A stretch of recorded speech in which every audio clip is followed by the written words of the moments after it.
बघा चालू करूया आता. काय मध्ये स्टक झालं. काय बघायचं, Scott connection.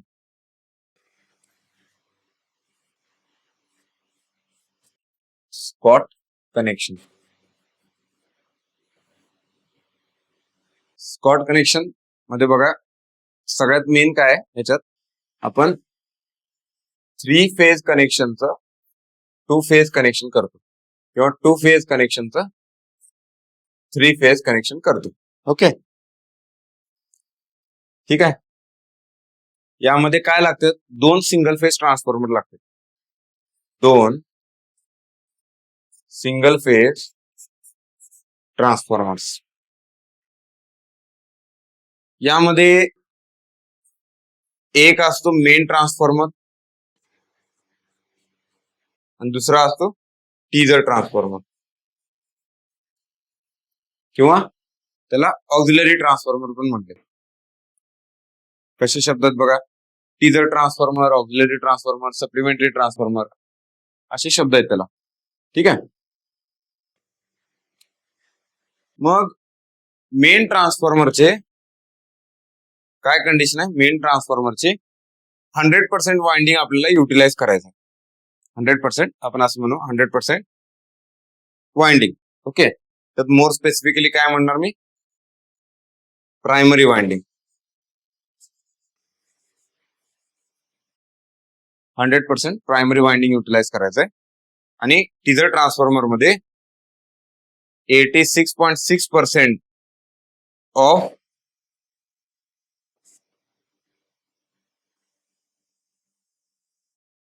86.6% of primary winding किंवा त्याला असं म्हणू की 86.6% of primary winding of main transformer. Of main transformer. समजते, 86.6% of primary winding of main transformer.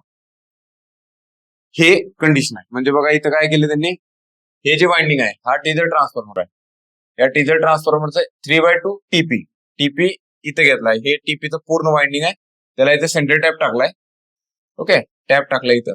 आणि हे बघा हे काय 0.866 ऑफ टीपी. 0.866 ऑफ टीपी हे असं केले. ठीक आहे. आता बघा असं कनेक्शन केलं, कसं कसं कनेक्शन केलं, त्यात हा मेन ट्रान्सफॉर्मर आहे. मेन ट्रान्सफॉर्मरचे हे वाइंडिंग आहे. त्या वाइंडिंगचे जेवढे नंबर ऑफ टर्न्स आहेत त्याला हाफ मध्ये डिवाइड केलं, तिथला एक पॉइंट काढला. टीजर ट्रान्सफॉर्मरचं जे वाइंडिंग आहे त्याचं कनेक्शन तिथे केलं त्या टॅपला. ठीक आहे. आणि त्यानंतर म्हणजे एवढं केलं आणि उरलेले सेकंडरी आहेत ती फेज 1 आणि फेज 2 म्हणून ऍक्ट होणार तिथं. हे कळालं असं. आता बघा हे जे कनेक्शन केलंय अशा पद्धतीनं, या कनेक्शन मध्ये काय आहे, या कनेक्शन मध्ये काय आहे बघा, जर दाखवायचं म्हटलं तर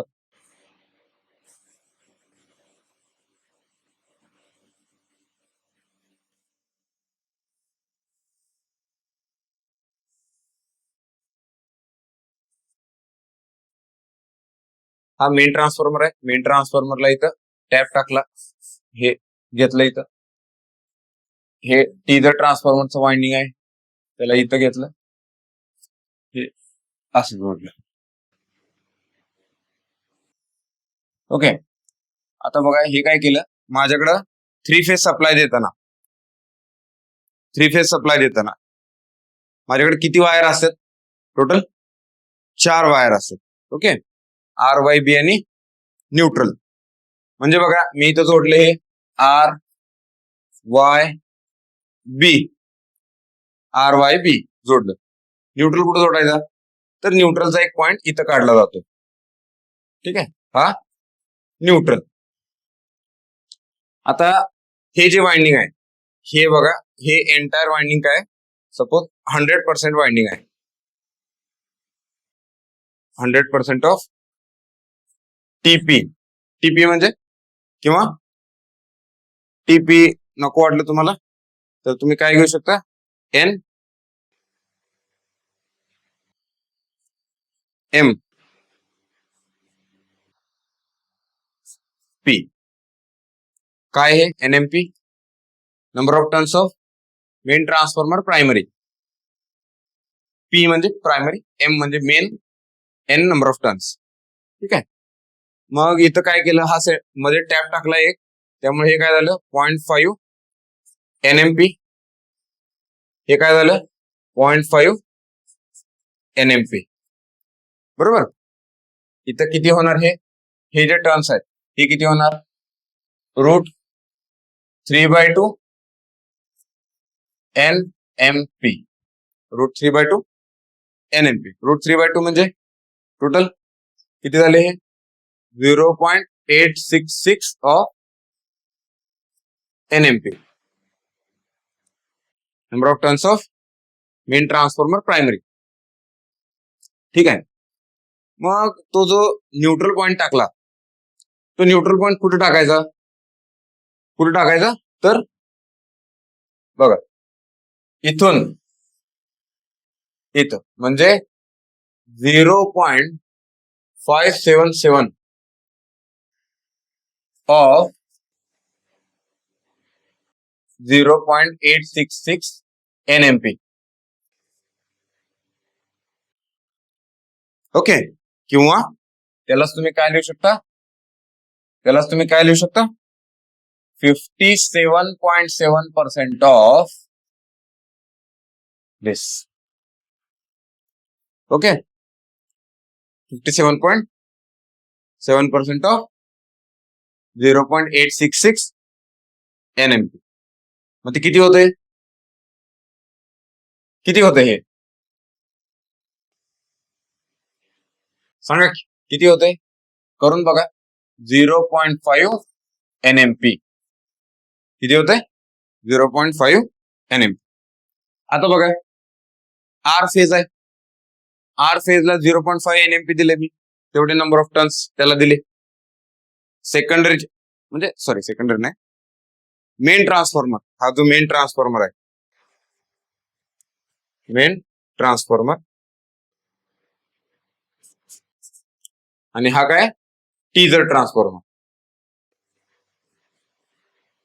ओके. मेन ट्रान्सफॉर्मरचे वाय फेजला 0.5 NMP आहे, बी फेजला 0.5 NMP आहे, आर फेजला पण 0.5 NMP. तिन्ही फेजेस बॅलन्स झाले, नंबर ऑफ टर्न्स ट्रान्सफॉर्मरला 3 फेज साठी इक्वल मिळाले. ठीक आहे. आता हा न्यूट्रल पॉइंट, आता हे न्यूट्रल कुठं जोडणार, इथं, म्हणजे हा न्यूट्रल पॉइंट इथं आला. ओके. त्याला आपण तुमची इच्छा असेल तर वेगळ्या यानं दाखवू, हिरव्या कलरने. ठीक आहे. हा न्यूट्रल पॉइंट आहे, कारण RYB ला किती वायर असतात, स्टार कनेक्शन असेल तर 4 वायर असतात, 3 फेजच्या, 1 न्यूट्रलची. तर हे असं झालं, हे कनेक्शन दिलं, ट्रान्सफॉर्मरचं कनेक्शन केलं, आणि ह्या सेकंडरी आहे. आता एक इथं आहे,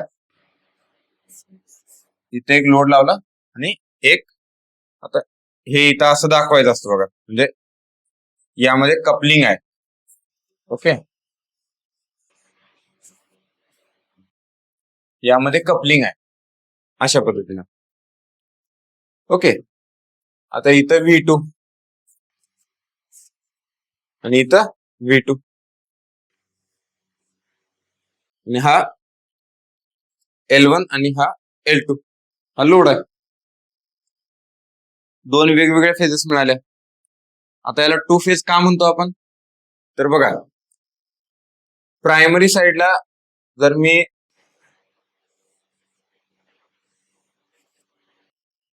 RYB असं जर म्हटलं, प्रायमरी साइडला 3 फेज दिलेत, RYB आणि हा न्यूट्रल, हे 3 फेजेस आले. तर सेकंडरी साइडला अशा 2 फेज येतात. ठीक आहे. याला आपण म्हणू V2, याला आपण म्हणू V2, आणि किंवा याला एकाला म्हणले V2 तर दुसऱ्याला म्हणू V2 डॅश, V2 डॅश, तर दोन्ही परपेंडिक्युलर येणार. आणि जर हा V2 अँगल 0 म्हटलं तर हा काय असणार आहे, V2 डॅश अँगल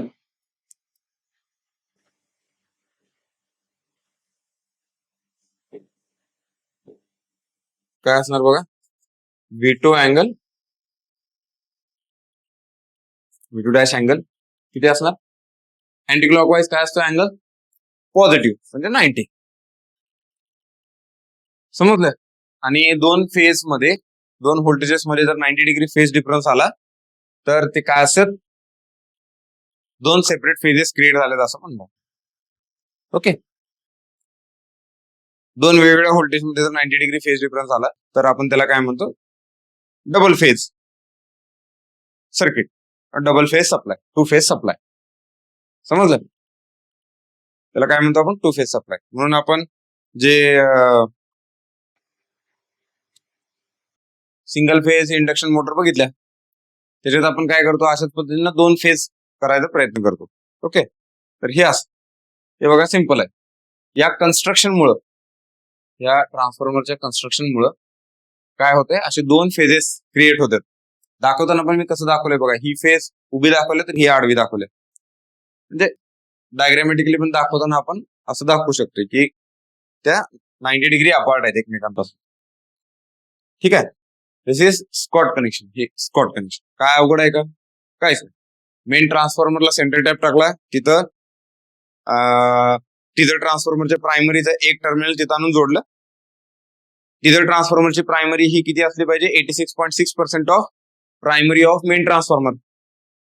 त्यानंतर एक न्यूट्रल पॉईंट काढला. न्यूट्रल पॉईंट कुठून काढला, 57.7% ऑफ 86.6 0.866 NMP. जर ते मल्टिप्लिकेशन केलं तुम्ही तर ते 0.5 येते.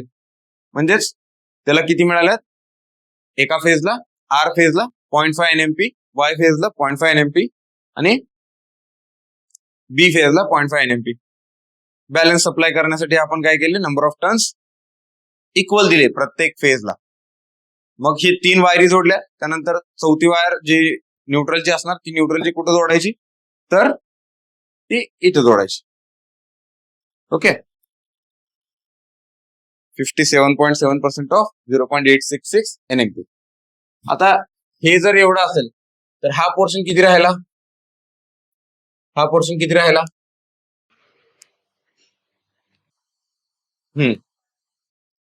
28.9. ठीक आहे. किती राहिला, कसं काढलं ते, कसं काढलं,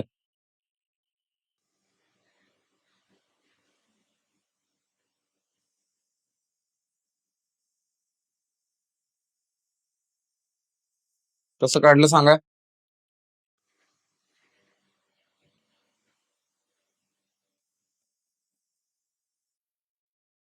हम्म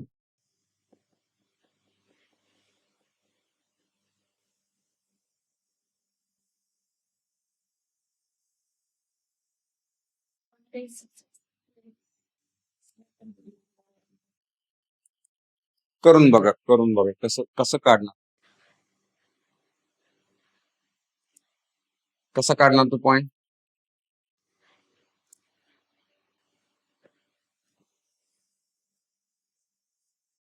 एक जर पोर्शन 57.7% असेल म्हणजे 0.5777 ऑफ दिस टर्म, उरलेला किती असणार, 0.866 मधनं 57.7% मायनस करा, म्हणजे 0.577. बघा किती येते,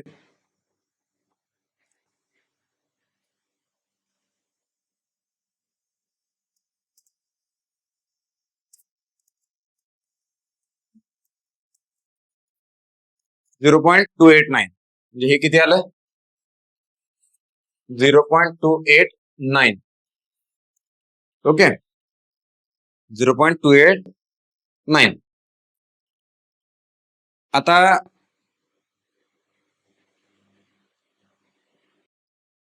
यानं काय झालं, न्यूट्रल पॉइंट मुळे आपली जी प्रायमरी आहे ती काय झाली, प्रायमरी 2:1 रेशो मध्ये डिवाइड झाली. हे बघा 0.577 as to 0.289. 0.577 as to 0.289. Okay. तर ह्याच्यामुळे काय होते, because of neutral point,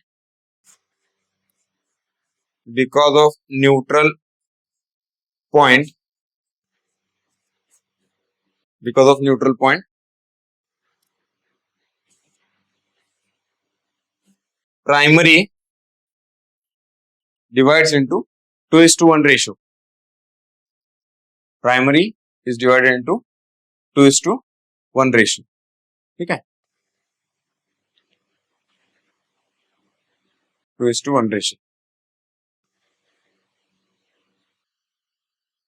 okay, लक्षात आलं. हे एक्झामचे एवढे पॉइंट असतात, मला हे नंबर एवढे लक्षात ठेवायचे. हे झालं आपलं काय, teaser transformer, Scott connection. Okay, आता पुढे जाऊ आपण. स्कॉट कनेक्शन नंतर आपल्याला बघायचं पुढचा point, parallel operation of transformer. Okay, पुढचा पॉइंट आहे आपला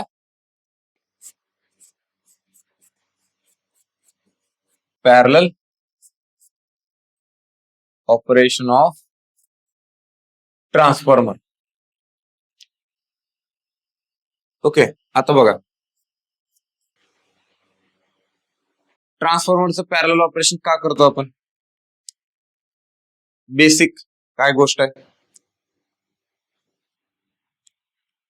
समजा एखाद्या सबस्टेशन मध्ये, ओके, सबस्टेशन ज्यावेळी कन्स्ट्रक्ट झालं, याच्या भोवती अशी लोकॅलिटी होती. ओके, इथं समजा ही गाव आहेत, 5 गाव आहेत, 10 मेगावॅट लागत होतं, इथं 10 मेगावॅट लागत होतं, इथं 10 लागत होतं, इथं 10 लागत होतं, इथं 10 लागत होतं. आता हे किती झाले टोटल, 50 मेगावॅट झाले. हे 50 मेगावॅट बॅलन्स करायला काय करणार, इथे एक ट्रान्सफॉर्मर आपण घेतला, म्हणजे ट्रान्सफॉर्मरचं रेटिंग किती ठेवणार, 50 मेगावॅट. 50 मेगावॅटचा ट्रान्सफॉर्मर घेतला. आता 5-10 वर्षांना तुम्हाला वाटते का हीच कंडिशन राहील, हीच सिनारिओ राहील असं वाटते का, नाही. नवीन गावं झाली आता त्याच्या आसपास, इथे एक गाव झालं, इथे एक गाव झालं, इथे एक MIDC झाली मोठी, होय ना, असं होऊ शकते. मग आता काय झालं, याला एक 15 मेगावॅट लागलं, या गावाला एक 5 मेगावॅट लागलं, छोटं गाव डेव्हलप व्हायला लागलं. याला ही MIDC, या MIDC ला एक 20 मेगावॅट लागलं. हे टोटल किती झालं, 40 मेगावॅट. आता एक्स्ट्रा 40 मेगावॅटची गरज आहे. काय करणार मग आपण, इथे एक दुसरा ट्रान्सफॉर्मर आणणार 50 मेगावॅटचाच, आणि याला आता पॅरलल कनेक्ट करणार. ओके, समजलं. म्हणजे जर असे लोड वाढायला लागले त्यावेळी हाच ट्रान्सफॉर्मर आपण 100 मेगावॅट करणार नाही ना, मग काय करणार, पॅरललीच ट्रान्सफॉर्मर दुसरा कनेक्ट करणार आणि तो लोड मॅनेज करायचा प्रयत्न करणार. बेसिक गोष्ट आहे. ओके, तर बघा यासाठीच आपल्याला काय करायला लागतं, ट्रान्सफॉर्मरचं पॅरलल कनेक्शन शिकायला लागतं.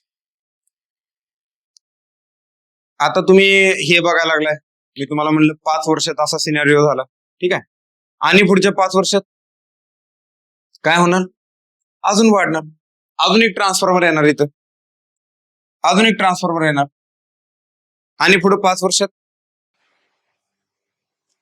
अजून एक ट्रान्सफॉर्मर येणार. म्हणजे आपले इलेक्ट्रिसिटी ग्रिड 1960-1965 ला अस्तित्वात आलं. तुम्ही जर त्यावेळीपासून जर विचार केला बघितला, आता लोड वाढायला लागलाय कंटिन्युअसली, म्हणजे मल्टिपल ट्रान्सफॉर्मर्स पॅरल मध्ये आलेत आता एखाद्या सबस्टेशन मध्ये 1 2 3 4 5 6 असे ट्रान्सफॉर्मर्स पॅरल मध्ये आले. आता असं पण नीड नाही ना की प्रत्येक ट्रान्सफॉर्मरची जी कपॅसिटी आहे एमव्हीए रेटिंग ते सेमच असलं पाहिजे. वेगवेगळ्या रेटिंगचे आले, आता ते जोडायचे पॅरलली.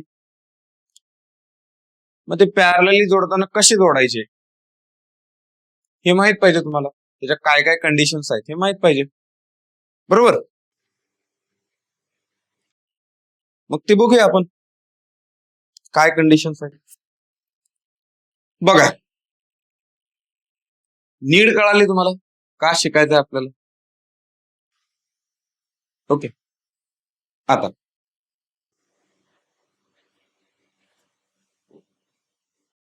बघा काय मग conditions.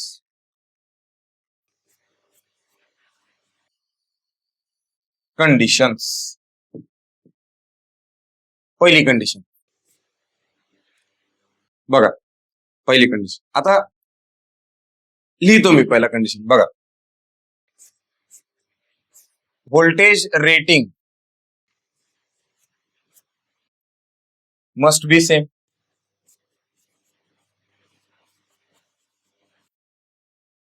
Voltage rating of transformer must be same. ठीक आहे, वेगळं घेऊ शकतो का आपण. समजा एक ट्रान्सफॉर्मरची सेकंडरी जी पॅरल जोडायची आहे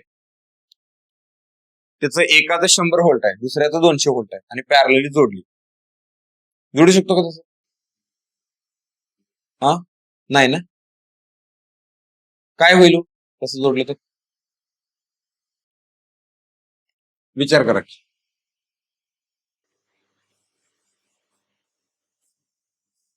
हे एक वाइंडिंग आहे, हे दुसरं वाइंडिंग आहे. इथं 100 व्होल्ट, इथं 200 व्होल्ट. जर मी हे जोडलं पॅरलली,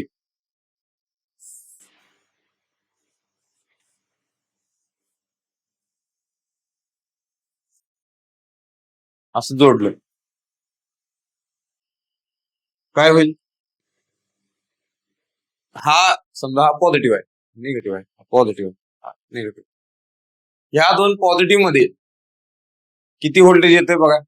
व्होल्टेज ऍक्च्युली 0 यायला पाहिजे, 100 व्होल्ट येते.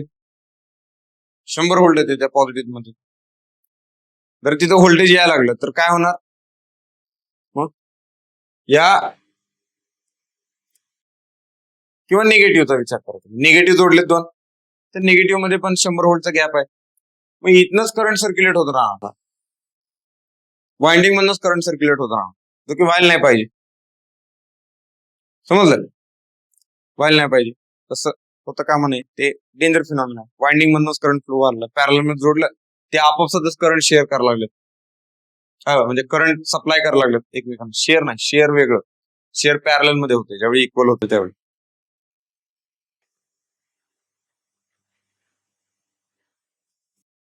ओके, म्हणजे ते चालणार नाही तसं. Okay, voltage rating must be same. त्यानंतर यालाच एक जोडून पॉइंट असतो, voltage ratio must be same.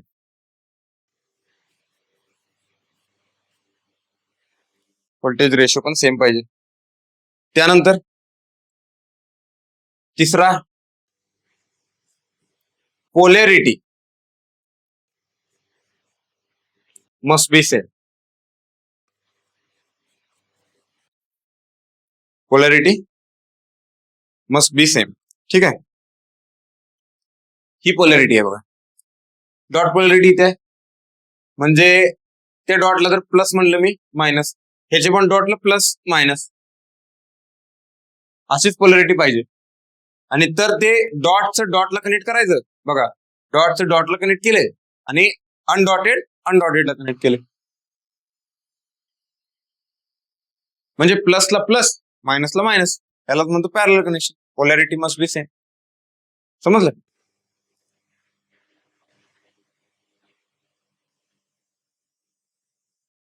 Okay. त्यानंतर बघा, जर 3 फेज ट्रान्सफॉर्मर मध्ये गेलो आपण, हे 3 फेज ट्रान्सफॉर्मर आहे. ओके. आता phase sequence, three phase transformer आलं की त्याला फेज सिक्वेन्स असतो RYB. ओके. समजा ABC असं म्हणलंय बघा, हे ए आहे, या पॉइंटला ए म्हणलं, या पॉइंटला बी म्हणलं आणि या पॉइंटला सी म्हणलं. म्हणजे हे ए, हे बी आणि हे सी, ABC. इथं पण तसंच केलं पाहिजे. हे बघा काय, ए बी आणि सी, फेज सिक्वेन्स पण सेम पाहिजे तुमचा. ओके. फेज सिक्वेन्स पण सेम पाहिजे. समजलं? आता फेज सिक्वेन्स नंतर आता हे बघा, हे असं कनेक्ट करू शकतो का आपण?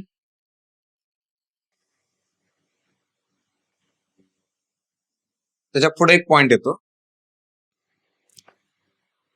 चौथा पॉइंट सांगतो. Phase sequence must be same. म्हणजे तुम्ही क्लॉकवाईज RYB घेतला तर दोन्ही ट्रान्सफॉर्मरला क्लॉकवाईज RYBच घ्यायचं. समजलं? म्हणजे 2 किंवा 3 जेवढे पॅरलल जोडणार आहे तेवढे सर्व. Phase sequence must be same. त्यानंतर एक पुढचा पॉइंट आहे 5वा, ट्रान्सफॉर्मर्स बिलॉंग्स टू, म्हणजे ट्रान्सफॉर्मर्स जे पॅरलली कनेक्ट करणार आहे ते transformers belongs to same vector group. Vector, आता हे काय असते? हे वेक्टर ग्रुप मुळे जरासं आपण डिस्कस करायचं आहे. सेम वेक्टर ग्रुप हे काय असतं बघा. आता वेक्टर ग्रुप काय आहेत? Y Y. Okay. Y Y म्हणजे प्रायमरी स्टार, सेकंडरी स्टार. ठीक आहे, याला म्हणायचं वाय वाय. त्यानंतर डीडी. डीडी म्हणजे प्रायमरी डेल्टा, सेकंडरी डेल्टा. त्यानंतर डीवाय, करेक्ट. आणि वायडी, प्रायमरी स्टार. यात एक सगळ्यात महत्वाचं काय आहे बघा, जे कॅपिटल लेटर लिहिले ते प्रायमरी आहे, जे स्मॉल लेटर लिहिले ते सेकंडरी आहे. हे नॉमेनक्लेचर आहे, असंच फॉलो करायचं. Primary capital, secondary small. आता हे असंच असतं का? नाही, अजून असतं याच्यात, अजून याच्यात डिटेलिंग आहे बघा. वाय वाय 0 एक आहे, वाय वाय 0, वाय वाय 180, 2 आहेत त्यात अजून, वाय वाय 0 आणि वाय वाय 180. वाय वाय 0 ला अजून काय म्हणतात? वाय वाय 12 आणि वाय वाय 6. हे घड्याळ आहेत. आता वाय वाय 12 आणि वाय वाय 6. म्हणजे याला लिहिताना कसं लिहितात बघा, वाय वाय 12 किंवा वाय वाय 6, वाय वाय 6. आता वाय वाय 12 ला 12 वाजले, त्याला वाय वाय 0 पण म्हणतात. 0 म्हणलं ते 0 डिग्री आहे, पण लक्षात घ्या त्याला. ओके. वाय वाय 0 पण म्हणजे तसंच वाय वाय 0 वाय वाय 180. ते कसं मेजर करायचं पुढे सांगतो मी तुम्हाला, काय आहे ते 180 कसं येते.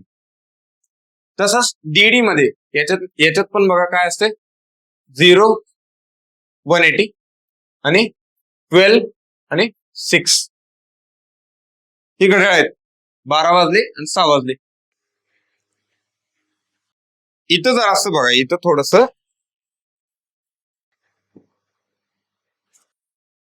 डीवाय डीवाय मध्ये आता 4 येतात.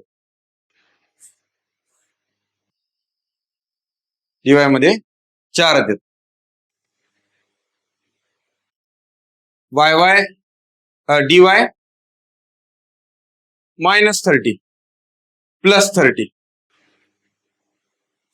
डीवाय -30 +30, त्यानंतर +150 -150,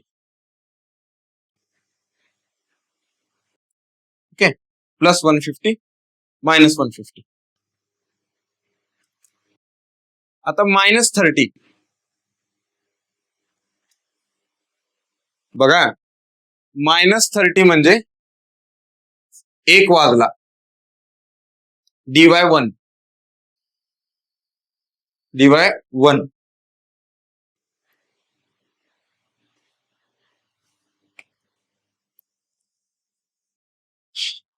ते दाखवतो मी तुम्हाला कसं येतं ते, ठीक आहे. बरं आत्ताच दाखवू, चला आत्ताच परत येऊया त्या पॉइंटला. काय बघायचं, डीवाय -30 किंवा कुठलं बघायचं तुम्हाला त्यात, वाय वाय पण बघूया. ओके, वाय वाय 12 आणि वाय वाय 6 काय असते बघा. एक घड्याळ आहे असं, एक असतो म्हणजे इथं 12 वाजले ना, इथं 6 वाजले, इथं 3, इथं 9. तर आपल्याला 3 आणि 9 ची काही गरज नाही. आपल्याला काय काय पाहिजे बघा,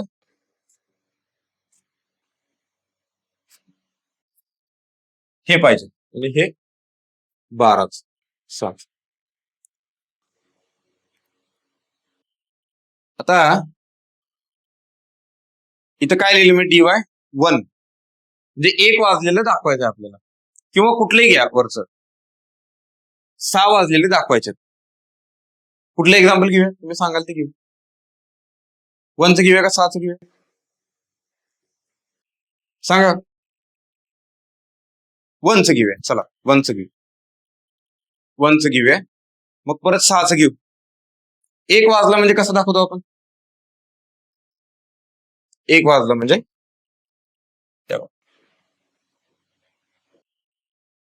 कसं दाखवतो,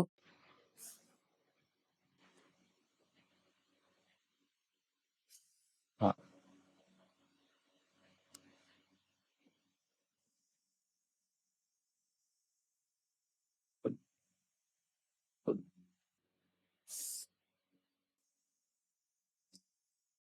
किती वाजला, 1 वाजला, बरोबर.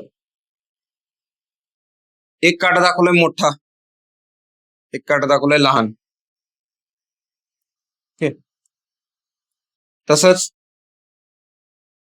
जो मोठा काटा दाखवलाय तो कशाचा असणार, प्रायमरीचा असणार, कारण कॅपिटल लेटर पण त्याच दाखवलंय ना, तो प्रायमरीचा. स्मॉल लेटर दाखवलंय तो स्मॉल घड्याळाचा काटा सेकंडरीचा दाखवला. आणि अँगल आपण मोजताना कसं मोजतो, हा असं मोजतो.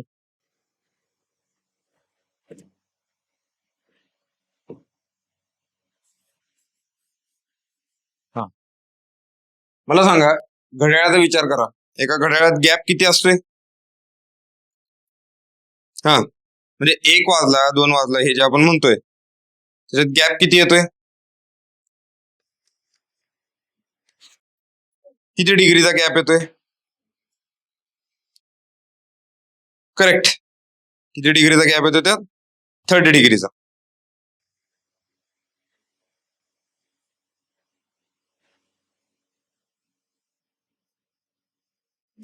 डिग्रीचा गॅप येतो, बरोबर. मोजताना कसं मोजायचं, longer arm to smaller arm असं मोजायचं, 30 डिग्रीचा. आता क्लॉकवाईज दाखवले मी, क्लॉकवाईज अँगल काय असतो, निगेटिव्ह. अँटी क्लॉकवाईज अँगल असतो पॉझिटिव्ह, क्लॉकवाईज असतो निगेटिव्ह. म्हणजे हे काय दाखवणार मी, -30 डिग्री, -30 डिग्री. आणि प्रायमरी काय आहे? नाही नाही, वाइंडिंग कुठलं आहे हे बघायला लागलो ना. डी वाय प्रायमरी काय? डेल्टा. सेकंडरी आहे स्टार. आणि त्यांच्यात अँगल किती आहे? -30. म्हणून याला दाखवताना कसं दाखवतो? D Y -30. dy -30. किंवा याला कसं दाखवतो? dy 1. त्याला -1 नाही म्हणायचं, dy 1. किंवा त्याच्यात dy 1 असं म्हणा. dy 1 रेश नसते कधी कधी मध्ये, इज इक्वल टू पण नसते. मला आता सेपरेट व्हावं, एकदा सवय होती त्याची, कळा लागले की मग तुम्ही काय खेळायचं खेळा. मध्ये तिथं रेश दाखवू नका, दाखवा चालते, फक्त त्यातनं कन्फ्युजन होता का म्हणे. नाहीतर तिथं इथं -30 आहे ना, तुम्ही लिहिताना असं लिहाल चुकून -30. ते कळणार नाही, कारण अजून एक आहे ना, 1 वाजलाय, तसं 11 पण वाजतात, तसं 11 पण वाजतात.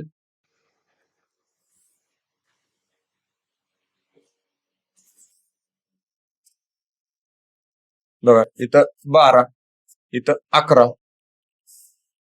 हा मोठा काटा इथं आहे, हा लहान काटा इथं आहे. 11 वाजले. आता असं जायचंय आपल्याला अँटी क्लॉकवाईज. तर इथं काय होणार? हे जर दाखवायचं म्हणलं, हे जर समजा डी वाय असेल, तर हे काय येणार? +30. dy +30. मग काय दाखवणार? हे dy 11. 11 वाजलेत म्हणून dy 11. D stands for primary, Y stands for secondary. Capital letter for primary, small letter for secondary. समजले? हे असं असते. मग हा फेज डिफरन्स असतो. प्रायमरी आणि सेकंडरी मध्ये किती फेज डिफरन्स आहे? आता हे -30 आलं ना, तुम्ही -30 कसं मोजलं? हे असं मोजलं. उलट पण मोजू शकता ना, पॉझिटिव्ह पण लिहू शकता तुम्ही असं. ते किती येणार सांगा? हा 330 +330 +330 पण म्हणू शकता तुम्ही त्याला, +330. समजलं? असं पण लिहू शकता. याला तुम्ही काय म्हणू शकता? dy -330. याला तेवढं -1 लिहू नका. dy 11 च्या जागी हे असं dy -1 असं नाही. आणि ते रेश लिहिताना फक्त मधली लिहिताना व्यवस्थित लिहा.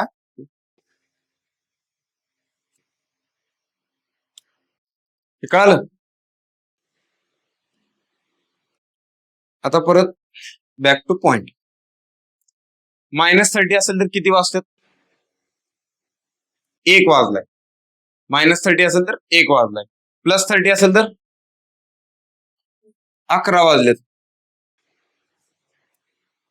150 डिग्री असेल तर बघा किती वाजते? 150 डिग्री असेल तर 7. करेक्ट, 7 वाजलेत. आणि वजा 150 असेल तर 5 वाजले. ओके. ओ क्लॉक, पण ते ओ क्लॉक लिहित नाहीत.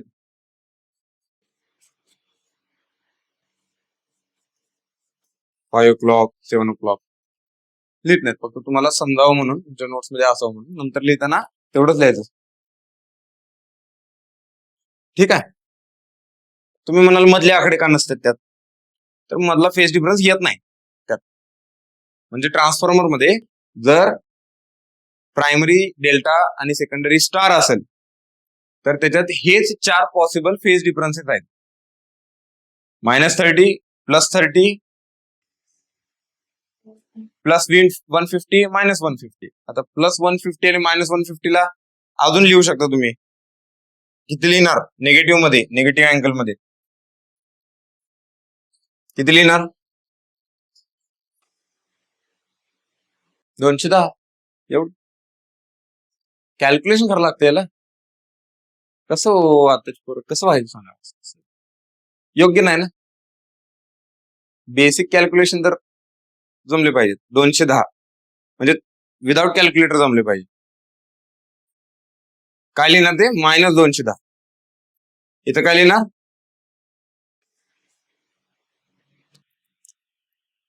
समजलं.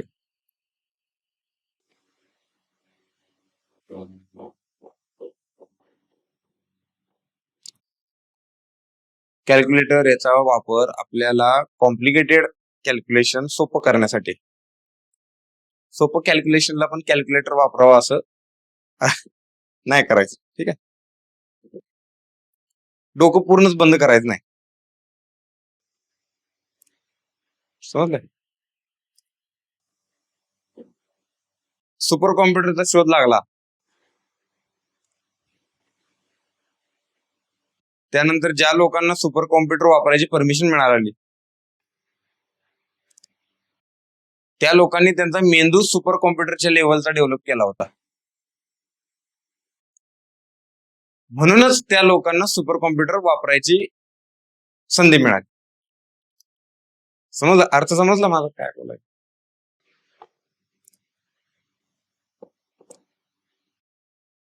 नाहीतर समजा तुमची इच्छा असेल सुपर कॉम्प्युटर वापरायची, तुम्ही देवाकडे मागायला द्या, पण देवाने दिला, ते वापरायला तेवढी ताकद पाहिजे, डोक्याची ताकद पाहिजे ना तेवढी. समजलं. एक कुठला पिक्चर आहे बघा,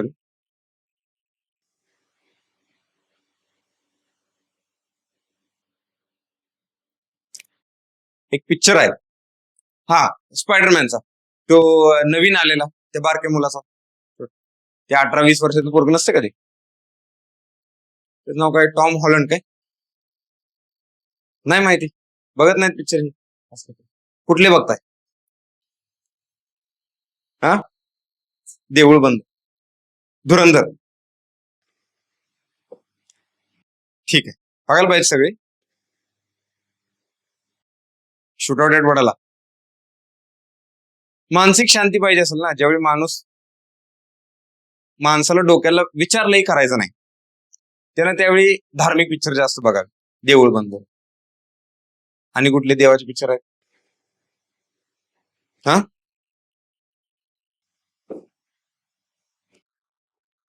मी एथियस्ट आहे, मी स्वतः म्हणजे देवाला लय मानत नाही मी, पण हा पाय पडतो पण मानत नाही, त्यामुळे मी बघत नाही तसे पिक्चर. पण तुम्ही बघा, कारण का माहिती का, पिक्चर लय धार्मिक गोष्टींवर विश्वास ठेवावा लागला ना तर आपलं डोकं विचार करणं बंद करतं. माणसाला त्रास विचारांमुळेच होते त्याच्या. आणि आपले म्हणजे जे शास्त्र तयार झाले ते कशातून तयार झाले की माणसाला मानसिक त्रास कमी व्हावा म्हणून. ठीक आहे. म्हणजे बघा, कधी जर आपण अडचणीत असू, ठीक आहे, अडचणीत आपलं मानसिक धैर्य टिकून राहावं म्हणून आपण काय म्हणतो, देव माझ्या पाठीशी, तो सांभाळेल सगळं. ज्याने हे मानलं ते शांत राहतो, देव माझ्या पाठीशी, जे आता चाललंय देव बघा लागलाय माझ्या पाठीशी, ओके. जो मानत नाही त्याचा काय, त्याचा मेंदू कंटिन्युअसली अनस्टेबल स्टेट मध्ये असतो. माझ्या बाबतीत का व्हायला लागले हे असं का व्हायला लागले, का झालं हे, मी एवढं चांगलं केलं तरी पण असं का झालं, ह्या परिस्थितीतनं मी कसं बाहेर पडणार, डिफिकल्ट सिच्युएशन आहे कसं बाहेर पडणार. जो मानत नाही ना त्याचं डोकं स्थिर राहत नाही, म्हणजे माझं नॉर्मली स्थिर राहत नाही. पण जे सायंटिफिक फील्डमध्ये आहेत ना त्यांचं डोकं स्थिर राहिलंच नाही पाहिजे, तरच नवीन नवीन गोष्टी समजणार आहेत, नवीन नवीन रहस्यांचा उलगडा होणार आहे ना. सायंटिफिक माइंड्स तेच करणार आहेत, तर बाकीचे लोक काय करणार आहेत. ओके. तसं म्हणून कधी देवदेव करावं ह्याला पण वेळ आहे, काळ वेळ आहे. ज्यावेळी तुमचं वय वाढलेलं असते, एक 50-60 वय झालेलं असते, बीपी वाढलेला असते, आता बाबा लय विचार करून चालत नाही, बीपी शूट होतो लगेच, शुगर वाढते लगेच लय विचार केला की. अशा वेळी समाधानी राहायचं एक कीर्तन ऐकायची, प्रवचन ऐकायची. ओके, ते त्यांच्यासाठी म्हणजे धडपडी आहेत ना पहिला, त्यानं त्याच्या नादाला लागू नये. सुरुवात विश्वास ठेवावा, नादाला लागू नये. पण इथं या ट्रान्सफॉर्मर्स करावं. कुठनं चालू झाला पॉईंट? कॅल्क्युलेटरवरून. सांगायचं पॉईंट होतं, मेन राहिला पॉईंट काय सांगा. जो टॉम हॉलंडचा पिक्चर आहे का नाही, त्यात आयर्न मॅन पण आहे, रॉबर्ट डाउनी ज्युनियर. आणि त्यात एक वाक्य आहे, त्या दोघांचं डिस्कशन आहे, छोटस वाक्य. माहिती आयर्न मॅन पिक्चर बघितलाय? माहिती आहे नुसतं. अरे तुम्ही चांगले पिक्चर बघतच नाही. बघा, स्टडीमध्ये मोटिवेशन मिळवायला ना हे पिक्चर फार महत्वाचे असते, स्टडी रिलेटेड मोटिवेशन मिळवायला. तर तो जिनियस असतोय आणि बऱ्याच अशा गोष्टी आहेत त्यातल्या ज्या इलेक्ट्रिकल फील्डशी रिलेटेड आहेत, आपल्या इलेक्ट्रिकल इन्व्हेन्शनशी रिलेटेड आहेत. म्हणून बघा. ओके, आता तुम्ही म्हणणार we are woman, we don't watch Iron Man. ठीक आहे, आयर्न वुमन पण यायला लागलाय थोड्या दिवसांत, थोड्या वेळात येईल, यायला खरंच यायला लागलं, त्याच थीमवर यायला लागलाय. त्याचे एक सिरीज पण बहुतेक आलेली आहे. तर तो आयर्न मॅन फार हुशार असतो, दाखवलाय त्यात. रॉबर्ट डाउनी ज्युनियर आहे त्यात, एकदम टॅलेंटेड जिनियस लेवलची बुद्धिमत्ता असलेला माणूस आहे. आणि त्यात तो छोटा मुलगा दाखवलाय, स्पायडरमॅन. तो पण हुशार असतोय, टेक जिनियस असतो तो. आणि तो शोध लावतोय असं बऱ्याच गोष्टींचा. आणि इथं एक डिव्हाइस लावतोय हाताला, ते दाबलं की त्यातनं जाळं येते. त्याची टेन्साइल स्ट्रेंथ फार चांगली असते, त्यामुळे इकडून तिकडे उड्या मारता येतात. जुन्या ह्याच्यात कसं दाखवलंय ते म्युटेशनच होतं त्याचं, तो माणसापासून आयर्न मॅन बनतोय. पण नवीन पिक्चर मध्ये टेक्नॉलॉजी दाखवली. बघा, ह्या गोष्टींचा फार इम्पॅक्ट होतो बरं का. आपल्या भारतात आता सध्या कुठल्या मूवीज जास्त चालल्या? मी पिक्चरच बघत नाही आता. काय कुठल्या? धुरंधर. काय बॉम्बा बॉम्ब. त्याच्यामुळे क्राईम रेट वाढायला लागलाय. कोण टेक्नॉलॉजिकल फील्डमध्ये कोण येईना, मोटिवेशनच नाही ना लोकांचं. त्या गोष्टी सोशल इम्पॅक्ट फार मोठा असतो अशा गोष्टींचा. मध्ये पिक्चर यायला सगळे त्या गुंडांवरच, shoot out at Lokhandwala, shoot out at Wadala, फार फेमस व्हायला लागले. सगळेजण तेच बनवा लागले. युथवर काय परिणाम झाला बघा. आता क्राईम रेट कसला वाढलाय, कोण बी येते कसं बी मारून जाते, कोणाला बी मारून जाते, काय पण करून जाते, विचित्र झालं. पण तिकडं हॉलिवूडमध्ये टेक्नॉलॉजी ड्रिव्हन सगळ्या मूवीज असतात. पहिला जो बनवला त्यांनी ते म्युटेशन वर बनवला. नंतर लक्षात आलं की म्युटेशन होणं फार अवघड आहे, हे असं नॅचरली पॉसिबल नाही आहे. मग त्यांनी टेक्नॉलॉजी ड्रिव्हन पिक्चर बनवायला चालू केली. मग आता टेक्नॉलॉजीमध्ये आहेच ना ती लोक टॉपला आहेत. आता आपण हात पण धरू शकत नाही त्यांचा, कुठल्या लेवलला आहेत ती. तर त्यामध्ये काय दाखवलंय, तो असं डिव्हाइस बनवते, तिथं लावलं की त्यातनं जाळं येते, बाहेर जाळं मारलं की इकडे तिकडे उड्या मारून जाता येते. पण त्याचा अंगावर जो सूट घातलेला असतो ना, तो रबराचा असतोय. ओके, रबराचा सूट असतो. मग तो काय करतो, तो जो रॉबर्ट डाउनी ज्युनियर दाखवला, आयर्न मॅन दाखवलाय त्यातला, तो ह्या मुलाला नोटीस करतोय, अरे हे पोरगं हुशार आहे, ह्याला घ्यायला पाहिजे आपल्या टीम मध्ये. मग तो त्याला टीम मध्ये घेतोय, ये म्हणतोय. आणि ती अव्हेंजर्सची टीम असते, असं काय तर आहे, अव्हेंजर्सची टीम असते. तो त्याला घेतो त्यात. पण लहान असते, म्हणल्यावर आता त्याच्या म्हणजे किती पण बघा, एक मोठा व्यक्ती आहे तो रॉबर्ट डाउनी ज्युनियर, त्यात 50-52 वयाचा दाखवलाय, आणि हा 18-20 वर्षाचा मुलगा. जरी ह्याच्याकडे तेवढी केपेबिलिटी असेल, भांडणं फायटिंग करायची कॅपॅसिटी असेल, स्पायडरमॅन म्हणून दाखवला असेल, पण तरी पण प्रोटेक्शन ह्यानं दिलं पाहिजे ना त्याला. म्हणून तो काय करतोय, आयर्न मॅन ह्याच्यासाठी जो स्पायडरमॅन आहे तरी पण ह्याच्यासाठी एक मेटॅलिक सूट डिझाईन करतोय, जबरदस्त क्वालिटी, त्यावर पिक्चर आहे बघा, फार इंटरेस्टिंग पिक्चर आहे. असे पिक्चर बघा. इंजिनिअरिंग फील्डमध्ये काय तर मोटिवेशन येईल, काय तर करायची इच्छा होईल, तर तो त्याला असा सूट बनवून देतोय एकदम फुल्ली अपग्रेडेड, जो हवेत उडू शकतोय, त्यात पॅराशूट असते, त्यात थर्मल म्हणजे कपॅसिटी असलेले, म्हणजे फॉर एक्झाम्पल हिटिंग इफेक्ट असलेला, कुलिंग इफेक्ट असलेले त्याच्यात फॅसिलिटी असतात. त्याच्यात वेगवेगळ्या टाईपच्या बंदुका असतात, वेगवेगळ्या टाईपचे मोड असतात, सर्व्हेलन्स मोड असतात, त्यात ड्रोन असतात, त्याच्या सूट मधनं ड्रोन बाहेर येतात जर त्याला मदत करायची असेल तर.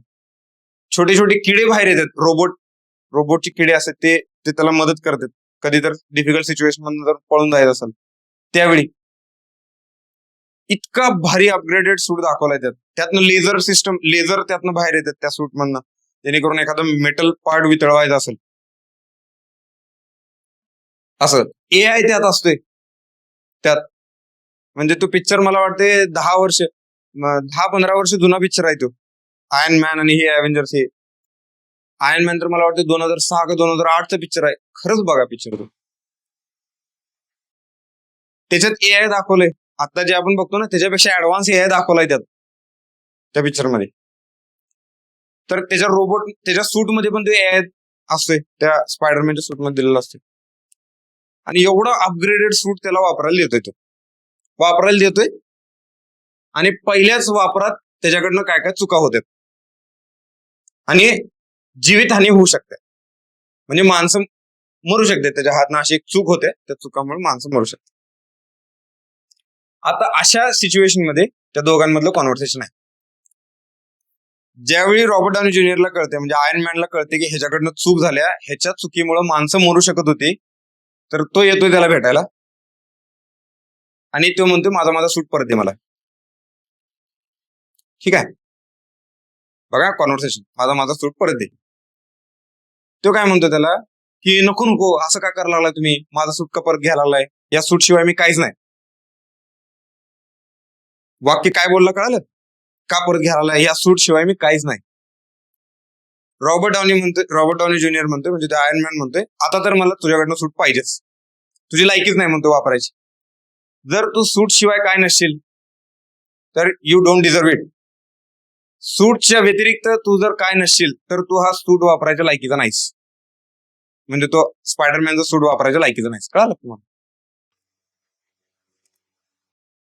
म्हणजे ज्या टेक्नॉलॉजी आता इव्हॉल्व्ह व्हायला लागल्यात त्याच्यासाठी बी अ वर्दी person, be a intellectual person. जर तुमच्याकडे तेवढं नॉलेज असेल, तेवढी इंटेलेक्च्युअल कपॅसिटी असेल, तर तुम्ही मोठे मोठे टेक्नॉलॉजी, मोठ्या मोठ्या गोष्टी तुम्ही हँडल करू शकता.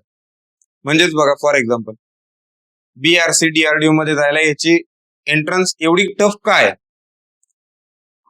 कारण तिथं आत गेल्यानंतर बरेच असे टूल आहेत ना जे तुम्हाला वापरून रिसर्च करता येतोय, पण तिथं जायचीच मेथड एवढी टफ का ठेवल्या? काय हा अभ्यास करून जायचं, काय एवढं हे करून जायचं? कारण तुम्ही नॉलेज ओरिएंटेड बनला पाहिजे, तेवढं नॉलेज यायला पाहिजे, तेवढं डोक्याची क्षमता वापरायची कपॅसिटी तुमच्याकडे डेव्हलप व्हायला पाहिजे. ही पुस्तकं काय शिकवतात आपल्याला? हे पुस्तकांचं आपल्याला वापरतोय आपण फील्डवर? नाही वापरत, अजिबात नाही वापरत. पण का शिकायचं हे? कारण ही पुस्तकं आपल्याला विचार करायला शिकवतात. एखादं जर म्हटलं ना पुस्तक वाचून माझ्या आयुष्यात काहीच भलं झालं, त्याला मी दोंडा मारायचा फेकून, टाळक्यात मारायचा, टन्नू आला पाहिजे मोठा, असं मारायचं. छोटी बेटी असत ना आपल्या घरचे, असं जर कोणतं म्हणलं लाटणं हातात ठेवा, लाटण्याच्या पाठीमध्ये ते गोल असून गट्टू टन्न करून डोक्यात मारायचं, असा आवाज आला पाहिजे, 4 खोलीत आवाज गेला पाहिजे, असं मारायचं. कारण लोकांना अजून कळालं नाही की पुस्तकाचा मेन उपयोग काय आहे, मेन फायदा काय आहे. पुस्तकं काय शिकवतात तुम्हाला? पुस्तकं विचार करायला शिकवतात. समजलं का? एका पॉइंटवर किती अँगलने विचार करायचा, किती गोष्टी आहेत, हे पुस्तकं शिकवतात. ज्यावेळी तुम्हाला एखादा रिसर्च करायचा आहे तिथं तुम्हाला 100 अँगलने विचार करायचा आहे, 100 अँगल. पुस्तकं फक्त तुम्हाला 10 अँगलने विचार करायला शिकवतात. पण ते तर पहिला शिका. आपल्याला 10 अँगलने विचार करायला येईना. ज्यावेळी तुम्हाला फील्डवर तुम्ही कामाला जाणार आहे तिथं तर 100 अँगलने विचार करायचा आहे. तुम्ही कसं एक्सपेक्ट करू शकताय आणि एक कॉमन माणूस तुम्हाला कसं जज करू शकतोय सांगा. ज्या व्यक्तीला 10 अँगलने विचार करायला येत नाही, तो व्यक्ती 100 अँगलने विचार करायला फील्डवर केपेबल आहे का? 50-50, 100-100 कोटीचे ऍसेट आहेत, तिथं तुम्हाला सांभाळायचे, तुम्हाला मॅनेज करायचे, तुम्ही रिस्पॉन्सिबल आहे. तिथं काय जर डॅमेज झालं तर, काय जर झालं तर, तिथं तुम्हाला 100 अँगलने विचार करायचा आहे, कागदावर मांडून करायचं, मॅथमॅटिकल अनालिसिस करायचं. समजते का? Back two point. हे आलं असं म्हणून अभ्यास करायचा. कळलं? इंजिनियर, वकील, डॉक्टर मरेपर्यंत अभ्यास करायचा असतो, करायला लागतो. जर तुम्हाला आतापर्यंत कोण सांगितलं असेल 10वी झाली की लाईफ सेट आहे, 12वी झाली की लाईफ सेट आहे, इंजिनिअरिंग झाली की लाईफ सेट आहे, काय सेट नाही लाईफ. समजलं? कधी लाईफ सेट होत नसते. ते फक्त घरच्यांनी फसवायला सांगितलं, तुम्हाला इथपर्यंत आणायला सांगितलेलं असते. बाबा घरचं थोडं तर शिकू दे, नाहीतर समजा त्याच वेळी सांगितलं 10वीला असतानाच, 10वी झाली तरी काय लाईफ सेट नाही, तुम्ही पुढे आणि अभ्यास करायचा आहे, ते तिथंच बंद करणार, बस म्हणणार. हा, पण अशांचं पण दुःख नाही बरं का. ज्यांना कुणाला असं कळालंय ती लोक 50-55 वयात आल्यावर म्हणतात, सगळ्यांना सांगतात नाही अभ्यास करायला पाहिजे, आमच्याकडनं चुकलं, अभ्यास करायला पाहिजे, शाळा शिकायला पाहिजे, ज्यांनी कोणी शाळा शिकले नाही. असं आहेच, तो प्रॉब्लेम आहेच. Life is circle. समजलं? हा, इथं आता बघा, हे वेक्टर ग्रुप आहेत. आता हे झाले डीवायचे 4 झाले, तसे वाय चे पण 4 आहेत. वाय चे पण 4 आहेत. -30, +30, +150, -150. म्हणजे ते किती वाजले? 1 वाजला, 11 वाजले, 7 वाजले, 5 वाजले. वेक्टर ग्रुप किती आहेत? 12. समजलं? टोटल वेक्टर ग्रुप किती आहे? 12 वेक्टर ग्रुप आहे. आता इथं तो शब्द आलाय बघा, transformer belongs to same vector group. असे सेम वेक्टर ग्रुप म्हणजे ज्याचं YD11 आहे एका ट्रान्सफॉर्मरचं, तर दुसऱ्या ट्रान्सफॉर्मरचं पण YD11च असलं पाहिजे. एखादं जर YD1 असेल तर दुसऱ्याचं YD1च असलं पाहिजे, त्यात चेंज होता कामा नये.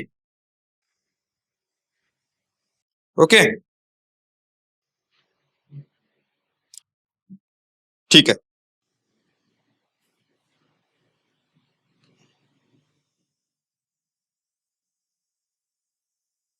लक्षात आलं?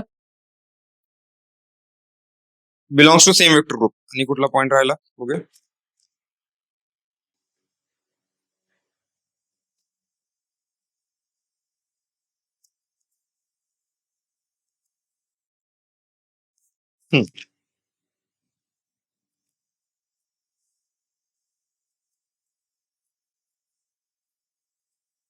ओके. त्यानंतर बघा, per unit impedance of transformer, per unit impedance of transformer based on their respective KVA rating.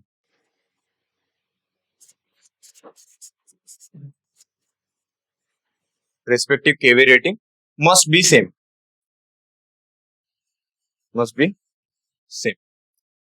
Per unit impedance of transformer based on their respective KVA rating must be same. म्हणजे Z ह्याचा अर्थ काय बघा, Z A transformer आहे त्याचा per unit impedance is equal to Z B transformer आहे त्याचा per unit impedance same असला पाहिजे. पर युनिट इम्पिडन्स सेम असला. आता हे थोडंसं क्लिअर होईल नंतर. पर युनिट म्हणजे काय असतं हे हळूहळू क्लिअर होईल, पण प्रॉब्लेम्स मध्ये पण क्लिअर होईल ते. ठीक आहे.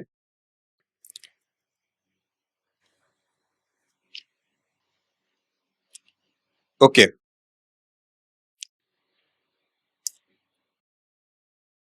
पर युनिट म्हणजे तुम्हाला सोप्या भाषेत जर सांगायचं म्हटलं, आत्ता पुरतं कळेल असं. हे बघा, पर युनिट म्हणजे Z A per unit. A transformer आहे, त्याचा पर युनिट इम्पिडन्स काढायचा असेल तर काय असतो तो?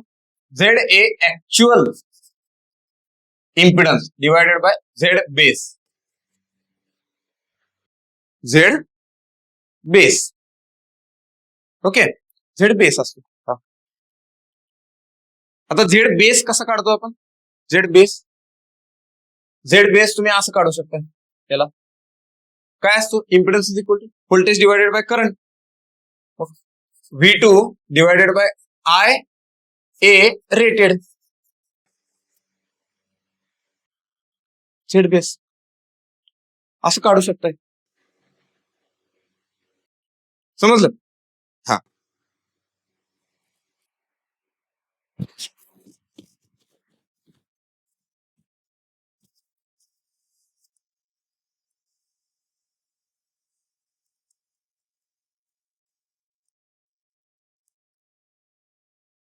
ओके, ते बघूया नंतर, आतापर्यंत हे लक्षात ठेवा.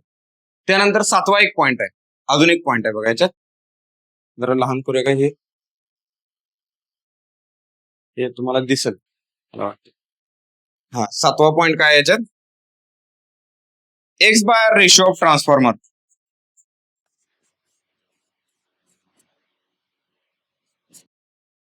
Should be same.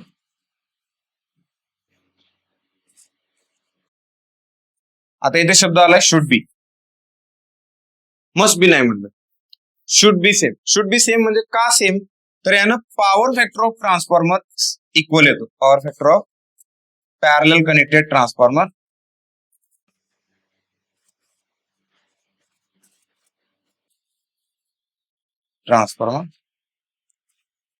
Getting equal. जर X by ratio of transformer जर सेम असेल तर पॉवर फॅक्टर ट्रान्सफॉर्मरचा सेम येतो. समजलं? एवढे पॉइंट आहे. आता यात बघा, हे जे आहेत ना, हे मस्ट कंडिशन आहेत. आता इथं मस्ट लिहिलंय मी, एक मिनिट, इथं मस्ट लिहिलंय, इथं पण शुड बी लिहायला पाहिजे.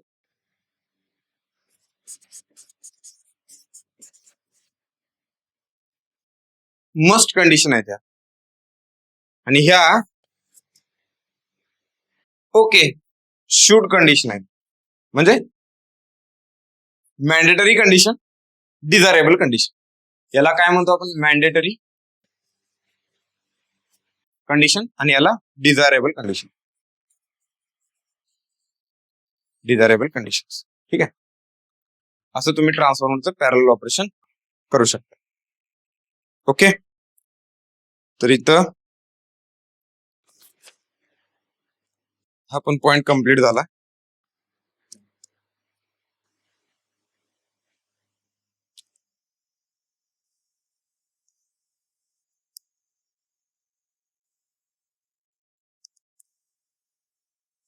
ओके,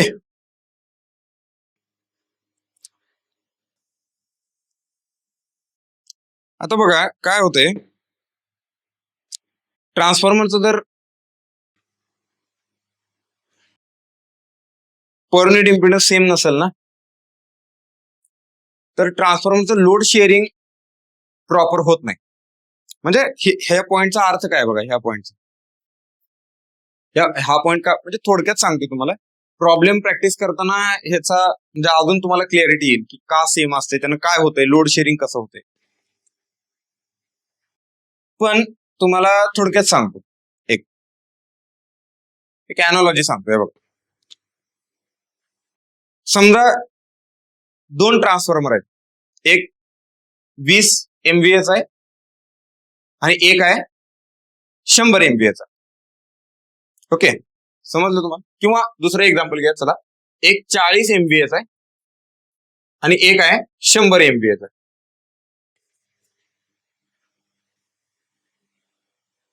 ठीक आहे, 40 पण जाऊ दे, तुम्हाला अजून सोपं करतो, लई कॉम्प्लिकेटेड करत नाही, 50 MVA घेऊ.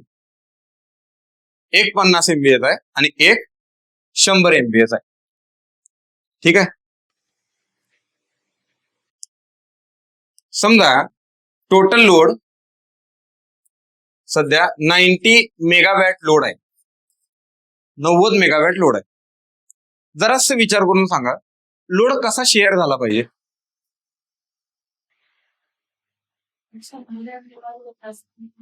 100 MVA ला यस, 50 MVA ला कमी. कारण ज्याचं जास्त रेटिंग आहे त्यानं जास्त घेतला पाहिजे, ज्याचं कमी रेटिंग आहे त्यानं कमी घेतला पाहिजे. किती घेईल?